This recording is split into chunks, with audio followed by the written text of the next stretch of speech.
ZetaTalk Most Terrible Day. Note, written on July 15, 1996. The day of a significant pole shift such as will occur on this next passage of the 12th planet is one no human on Earth will be able to ignore. For most, it will be a most terrible day. Those who have had no forewarning will be no worse off than those who have heard rumors but been unable to make changes in their life to prepare. In fact, having no forewarning will almost be a blessing for those unable to prepare, as in this way they will not agonize over choices made. Those who have prepared will be in a state of high anxiety, imagining the worst. Regardless of whether a human realizes what is about to happen but has been unable to take themselves to safety or has no realization, the effect is the same.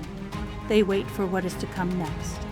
As we have described, this waiting can take the form of distractions such as parties or denial such as continuing with the daily routine as though everything were normal. But for most, this waiting is a type of breath holding. They are in shock. From the time they realize that the Earth has stopped rotating until the pole shift, they are essentially in shock for days. For those along coastlines, the hour when the Earth's crust moves along with the core to its new position is not the time of trauma until the Earth's core and crust stop. It is then that massive tidal waves roll slowly up into the coastal areas, first on one side of a body of water and then later when the water sloshes back on the other side. Both tides are equally as devastating. Being on high ground along a coastline is no safety factor if the water has nowhere to go, as the press of water behind the wave head will force the water up when meeting a barrier, so one is flooded anyway. Riding the wave results in being dashed against barriers, and allowing the wave to engulf one is a certain drowning, fortunately a painless death. Thus, those along the coastlines die from tidal waves, almost invariably, if they are not dead already. For those inland beyond the reach of tidal waves, the earthquakes are devastating. All but the flimsiest of housing is wrenched so violently that it collapses, crushing and trapping those inside. Those inside tents or straw huts will find themselves, along with their housing, jerked sideways, but aside from scrapes and bruises, relatively unharmed. Lying on the ground during this time is in and of itself a protection, as friction along the ground prevents one from being hurled. In the cities, structures collapse, creating the scenario seen after major earthquakes in the extreme everywhere.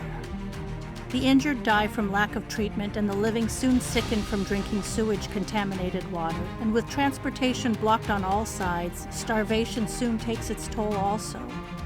Those living on subducting plates that border the oceans will find themselves covered with a depth of ocean water that they cannot resist. They will surely drown. Those situated where rapid subduction occurs on areas above sea level may themselves on hot Earth during the moments following a pole shift when the crust stops moving, and the plates in essence slam into each other like a train whose engine suddenly comes to a stop. Here height helps, as the greater the distance from where friction between the crusts is creating heat, the better. The heat can be great enough to melt rock, as witnesses who have survived such terrifying sights attest. Volcanoes, active and inactive, will explode violently, covering the surrounding areas in raining rock and dust and superheating the air so that all life nearby is extinguished in a wink. Lightning and firestorms from falling walls of flaming petrochemicals, formed during the interaction of gases with volcanic heat and continuous lightning, cannot be predicted. They can happen worldwide, and as with the hurricane-force winds, are a factor of the atmosphere, not the land mass. Where they are rare, these firestorms are devastating and burn all beneath the falling wall of flame in a holocaust. The horrified victims have little chance to even realize what is happening before they are engulfed and lose consciousness from lack of oxygen. As with spontaneous human combustion, the victim is unconscious during the burning process. Protection from this rare chance of devastation is best attained by sheltering under a metal roof, which will not burn. In rural areas, survivors find themselves dealing less with the collapse of civilization than with climate changes. At first, stores are eaten until gone, and then real concern about the inability to grow crops sets in. Will the sun never shine through the clouds? More than any other reason, this is what causes pole shift survivors to wander. They are seeking a land where the sun shines as it used to, sure that they are simply on the wrong side of the earth for some reason. Starvation soon has survivors eating everything in sight, chewing on old leather, eating the branches of dead trees, but still the gnawing hunger continues. Death by starvation is also relatively painless as a stupor sets in. The mind is dulled and languor envelopes the human, who is essentially asleep when death comes. All rights reserved. ZetaTalk at ZetaTalk.com.